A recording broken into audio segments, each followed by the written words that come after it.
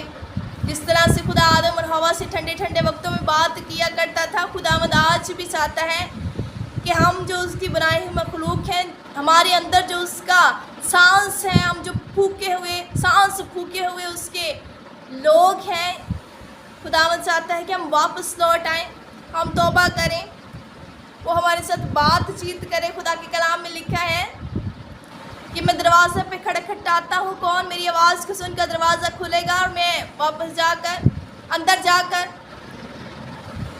اس کے ساتھ بیٹھ کر کھانا کھاؤں گا اور اس میں کھانے میں شامل ہوں گا۔ خدا کے کلام کو میرے سے اگنور مت کریں، کیونکہ جب ہم خدا کو اگنور کرتے ہیں تو خدا ہماری برکات کو بھی اگنور کرتا ہے، بلکہ ہمیں بالکل ہی اگنور کر دیتا ہے۔